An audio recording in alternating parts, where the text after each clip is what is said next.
बिस्मिल्लाहिर्रहमानिर्रहीम। अस्सलाम वालेकुम दोस्तों, एक नई वीडियो के साथ हाजिर हैं। चलिए अपनी वीडियो स्टार्ट करते हैं। आज हम बात करेंगे एक वाक़ये के ऊपर जिसको फ्रांस के अंदर बहुत ज़्यादा डिस्कस किया जा रहा है और बताया जा रहा है कि फ्रांस की एयरफोर्स के एक रफाल फाइटर जेट ने अमेरिकन एयरफोर्स के एक F-35A जहाज को एक मिलिट्री एक्सरसाइज के अंदर सिमुलेटेड जो है वो तबाह कर दिया। डेफिनेटली आपको पता है कि एक्सरसाइजेज जो हैं वो डिफरेंट एयरफोर्सेस के अंदर चलती रहती हैं, नेटो एयरफोर्स के अंदर भी चलती है। कंट्रीज अपनी एयरफोर्स को, अपने पायलट्स को शार्प रखने के लिए भी ये एक्सरसाइजेज जो है वो करवाते रहते हैं। ट्रेनिंग्स भी होती हैं, एक्सरसाइजेज भी होती हैं। तो इसी तरह की एक exercise Trident Atlantic 25 multinational military exercise जो है वो चल रही थी फिनलैंड के अंदर, जहां पे फ्रांस की तरफ से ये रफाल तैयारे गए हुए थे, अमेरिका की तरफ से ये F-35A जहाज गया हुआ था। पहले तो आपने इन चीजों को ज़हन में रखना है कि ये दो अलग अलग किस्म के जहाज हैं। एक 5th जनरेशन का है, एक 4th जनरेशन का है। F-35 के बारे में मैं आपको कई दफ़ा कुछ बातें जो है वो बता चुका हूँ। इस वीडियो के अंदर आगे चल के वो भी डिस्कस करेंगे। तो जी, इस सिमुलेटेड एक्सरसाइज के अंदर सिमुलेटेड किल जो है वो फ्रांस के रफाल तैयारे ने अचीव कर ली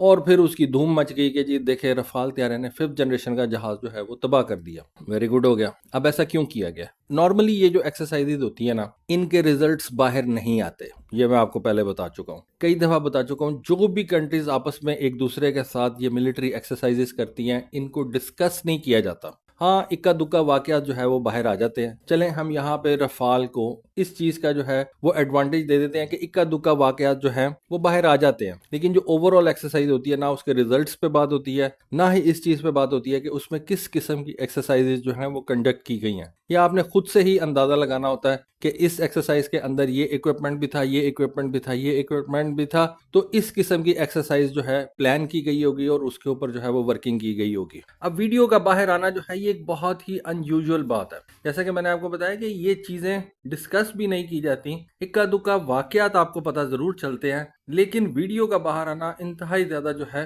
वो अनयूजुअल होता है, अनलेस कि आप उसको खुद से रिलीज करें। और ये जो मिलिट्रीज होती हैं खास तौर पे, ये इस तरह के काम करती रहती हैं क्योंकि पिछले दिनों आप जानते ही हैं, जैसा कि हम देखते हैं कि कभी चाइना ने अपना को 6th जनरेशन का या कोई नया टेक्नोलॉजी का जहाज दुनिया को दिखाना होता है, दुनिया को बताना होता है, तो उसकी कुछ तस्वीर जो है वो ब्लरी किस्म की दुनिया के सामने आ जाती है। दुनिया को पता चल जाता है कि चाइना किसी नई चीज के ऊपर काम कर रहा है। तो बिल्कुल इसी तरह से रफाल की भी ये वीडियो जो है, बताया जाता है कि एक 44 सेकंड की वीडियो जिसके अंदर रफाल जहाज F-35 जहाज को रेडार लॉक कर रहा है, वो लीक हो जाती है और सामने आ जाती है। और उस वीडियो के अंदर एक ऑडियो भी चल रही है जिसमें पायलट जो है वो कह रहा है take the shot, take the shot, और एक सिमुलेटेड मिसाइल फायर किया जाता है और इस तरह से रफाल तैयारा F-35 जहाज को सिमुलेटेड मॉक फाइट के अंदर जो है वो शॉट डाउन कर देता है। फिर उसी वीडियो के अंदर फिनलैंड की एयरफोर्स का एक FA-18 जहाज जो है वो भी दिखाया जाता है, जो कि 2 सीट वाला है। उसको भी ये रफाल तैयारा जो है वो लॉक कर रहा है और इस तरह से रफाल तैयारे की जो है वो धूम मच जाती है। वेल, एक बात आपको खास तौर पे पाकिस्तानियों को ये ज़हन में रखनी पड़ेगी, रफाल एक अच्छा जहाज है।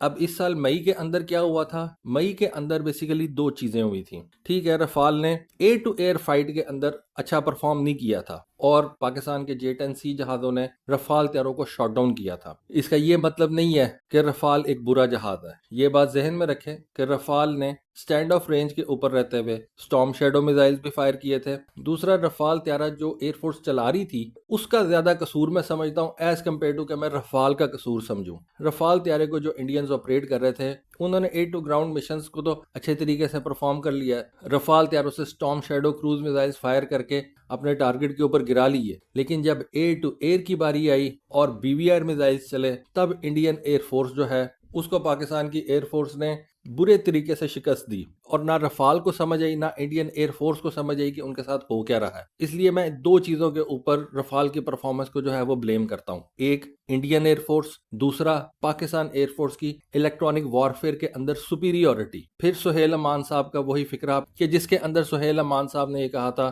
कि इलेक्ट्रॉनिक वॉरफेयर वो सीक्रेट है जो एयर फोर्सेस अपने जुड़वा भाई को भी नहीं बताती। एक होता है ना सगा भाई, एक होता है जुड़वा भाई। तो इलेक्ट्रॉनिक वॉरफेयर ऐसा सीक्रेट होता है जो एयर फोर्सेस अपने जुड़वा भाई को भी नहीं बताती। तो पाकिस्तान एयरफोर्स के पास एक तो सुपीरियर इलेक्ट्रॉनिक वॉरफेयर जो है वो इक्विपमेंट थे, और हमारे पायलट्स जो J-10C चला रहे थे और इवन JF-17 थंडर भी चला रहे थे, उनकी अपने जहाजों और अपने सिस्टम के ऊपर बेहतरीन कमांड थी। और इन 2 चीजों को पाकिस्तान एयरफोर्स ने यूज किया। और दूसरी तरफ जो इंडियंस थे, उनके अपने इलेक्ट्रॉनिक वॉरफेयर के ऊपर भी उस तरह से कमांड नहीं थी और उन्होंने अपना रफाल तैयारा भी उतने अच्छे तरीके से यूज नहीं किया जिस तरह से रफाल तैयारे की रेपुटेशन है या रफाल तैयारा अच्छे तरीके से इस्तेमाल किया जा सकता था।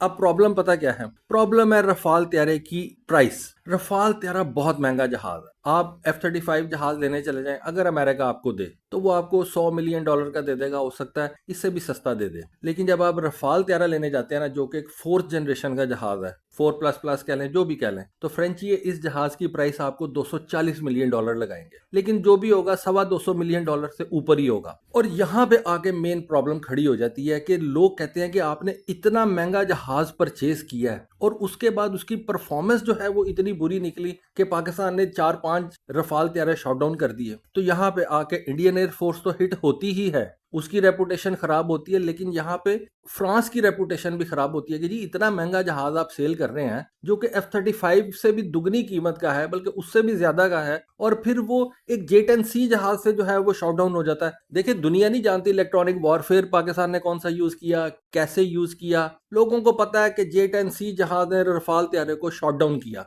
और यही बात जो है वो सामने रहती है। पीछे क्या टैक्टिक्स लगाई, कौन सा फार्मूला लगाया, कैसे पायलट्स भेजे, ये मैटर नहीं करती चीजें। मैटर क्या करता है? सिंपल चीज के J-10C जहाज ने रफाल त्यारा शॉट डाउन कर दिया, दैट्स इट। उसमें आके जो है वो अब फ्रांसीसी फंस गए हैं। दुनिया उनसे कह रही है कि इतना महंगा जहाज भी बेचा और फिर उसकी परफॉर्मेंस जो है वो एक J-10C से बुरी है। और आप एक बात ज़हन में रखें कि J-10C जहाज चाइना का सबसे बेस्ट जहाज नहीं है। चाइना ने अब J-10 से ज़्यादा बेहतर जहाज जो है वो मजीद तैयार कर लिए हैं। J-16 मेरा ख्याल है J-10 से ज़्यादा बेहतर जहाज है। J-35, J-20 ये सारे J-10C से ज़्यादा बेहतर है। इनके अंदर जो सेंसर्स लगे हैं वो J-10C से ज़्यादा बड़े हैं और इस वजह से बेहतर परफॉर्म कर सकते हैं। इन जहाज़ों का जो फ्लाइट एनवेलप है वो J-10C से ज़्यादा बेहतर है। तो इस वजह से लोग कह रहे हैं कि चाइना का जो इस वक्त सबसे छोटा जहाज है, मतलब इस वक्त जो एग्जिस्टिंग चाइना के जहाज हैं उनमें सबसे छोटा J-10C है, उसने यूरोप के बेस्ट जहाज को आगे लगा लिया है। तो बाकी यूरोप का जो जहाज है, यूरोफाइटर समझ लें,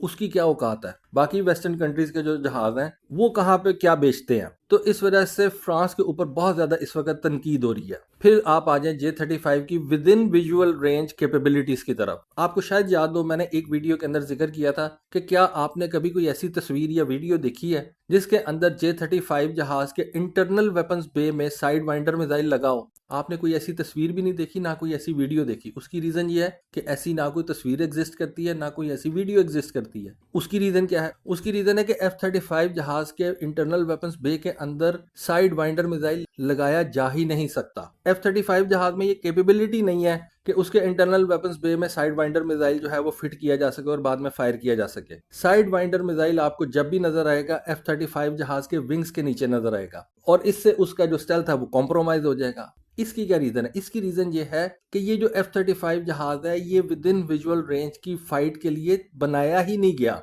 और आप F-35 जहाज को रफाल के खिलाफ पिच कर रहे हैं, जो कि कैनार्ड्स के साथ आता है, बहुत अच्छी मनूवरेबिलिटी के साथ आता है। दो जहाज हैं जो बड़े जबरदस्त मनूवर कर सकते हैं, एक रफाल और दूसरा यूरोफाइटर। अगर आपने विद इन विजुअल रेंज के अंदर रफाल का मुकाबला करवाना है तो यूरोफाइटर से करवाएं, पता चलेगा रफाल जो है वो कितना ज्यादा मैनूवरेबल है और वो किस तरह से ऑलमोस्ट उसी तरह के एक जहाज से जो है वो विद इन विजुअल रेंज के अंदर जीत सकता है। आपने रफाल त्यारे को विद इन विजुअल रेंज के अंदर F-35 से लड़ा दिया, जो कि विद इन विजुअल रेंज की फाइट के लिए बनाया ही नहीं गया। रफाल को लड़ाए ना आप यूरोफाइटर के साथ, तो फिर पता चले दोनों ऑलमोस्ट एक किस्म के जहाज हैं, दो इंजन वाले हैं, दोनों के साथ कैनार्ड्स हैं, डेल्टा विंग है, सिंगल वर्टिकल टेल है, ऑलमोस्ट सेम जहाज हैं। तो लड़ाए ना इन दोनों जहाजों को, तो फिर पता चले कि यूरोफाइटर बेहतर है या रफाल बेहतर है। अब यहाँ पे मैं यूरोफाइटर की कोई तारीफ नहीं कर रहा, मेरी तरफ से यूरोफाइटर जीते, मेरी तरफ से रफाल जीते, लेकिन होना चाहिए, पता लगना चाहिए कि कौन ज्यादा मैनूवरेबल है और किसके ज्यादा पायलट्स जो है वो बेहतर है। बहरहाल रफाल की जो रेपुटेशन है उसको थोड़ा सा